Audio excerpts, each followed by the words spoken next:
Alrighty, we're back.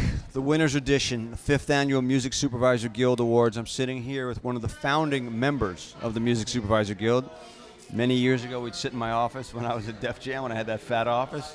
I remember that. And we'd cook up. Those were the days. We'd cook up. Hey, what if we started a guild, man? Wouldn't that be cool? I remember when people had fat offices in the music industry. That was amazing. That was amazing. Salad days of the business. Yeah. Anyway, Mr. Bloom, a double nominee tonight. Triple. And triple? Did I miss one? Triple, buddy. What did I miss? I mean, I don't know. Glee? It was drama. It was television drama, Heart. television comedy, and long form. Drama. Oh, yeah, right. Exactly. Shit, all right, man. Doesn't Triple. Matter. Doesn't But matter. he went 1 for 3. That's 333, which is a Hall of Fame batting average, by the way. If you can continue that path, you will be in the Hall of Fame of Music Supervisors. By the way, that's another. Are we doing that next? I was going to say. We just cooked that that idea next? up here. Danny Bramson goes in. We got a Kathy Nelson. I guess we got to. I'll tell you what. Let's get some health insurance first. Then we can work on the Hall I could of Fame. use that health I'm insurance. into That'd be good. I'm into it. Anyway, Normal Heart, big Golden Globe conversation. A lot of talk. I have unfortunately not seen it, but tell me about it. Tell me about your work on it and the music in it. Look, I mean, first and foremost, I got to give props to Ryan Murphy, the director, creator. He and I have been working together for the last 12 years. How many different projects with Mr. Murphy? Oh, geez, with Ryan, I mean, we've done probably 7 or 8 television series at this point and 3 or 4 films. Wow. The Normal Heart is clearly a subject matter that's close to his heart. I know without a doubt that he wanted to do honor to the story and the stage play, and God, it was a hard movie to be involved with because the subject matter is so intense. Yeah. I think the disease is so under-recognized and so under-acknowledged, and to see these actors go through this transformation, and having been one of the people that worked on it to watch this movie over and over again, and see all these amazing actors just kind of fade away and ultimately perish in this film. It was certainly one of the most difficult and emotionally straining films that I think I've ever worked on. But who scored the film?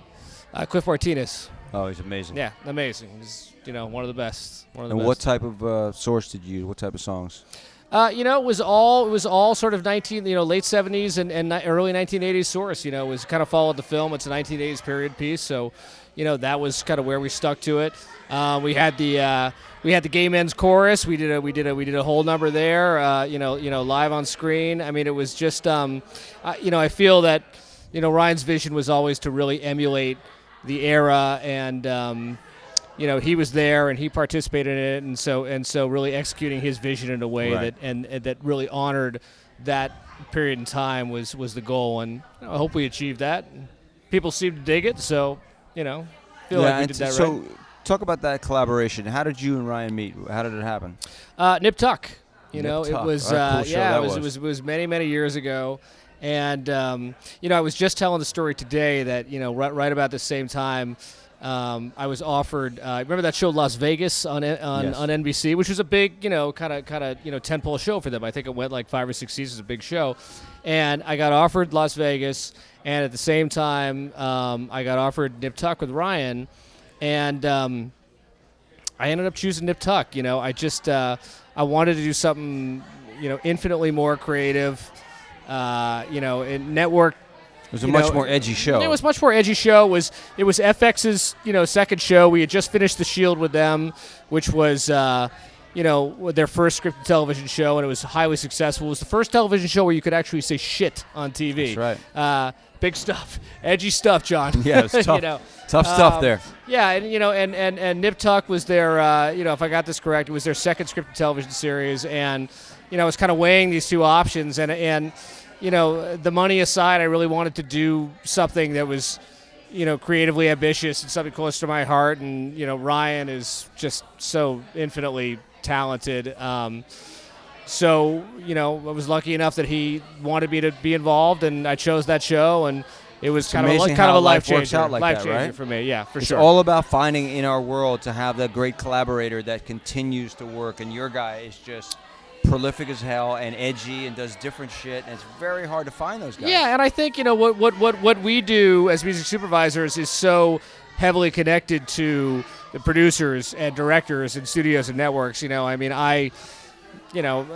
like many people that do what we do. I mean, I have an encyclopedic knowledge of music. I mean, I know how to execute, the technical and the administrative and the business and the legal and the financial aspects of music supervision. But if you don't have a partnership with, someone who is not only creative and talented, but works constantly, it's going to be difficult to be successful in this business. Right. So, and speaking of successful, you've been successful in many different areas, and obviously picking music that you can work with is also another thing. And I recently did my Grammy voting, and I gave you a couple for Great Big World. Thank you. I mean, talk about how you met Great Big World and how that song became what it became.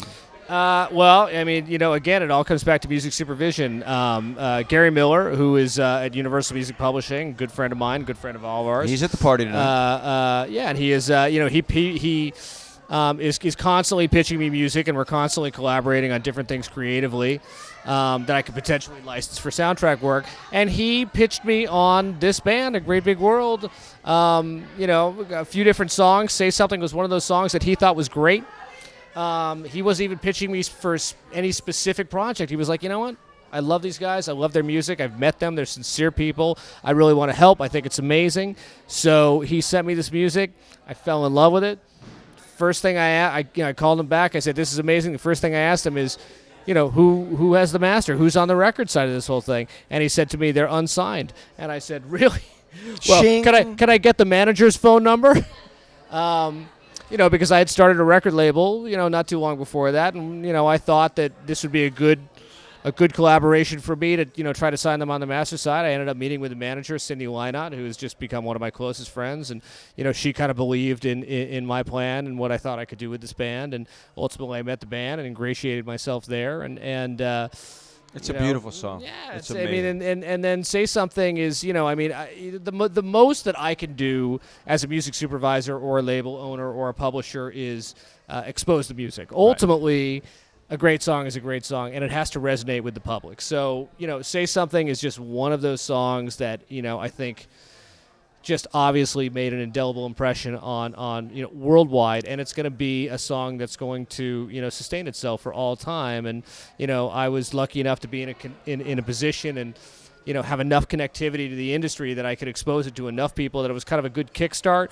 But after that, it's all about A Great Big World. Having written this song, might pick up a Grammy this year. I hope so. Good. I'm just happy to be nominated. It's Although it's an honor to be nominated, baby. Winning ain't bad either, but it's good to be nominated. Anyway, PJ Bloom, winner tonight. One of the founding members of the Guild and one of our stars in the game. He does some good shit.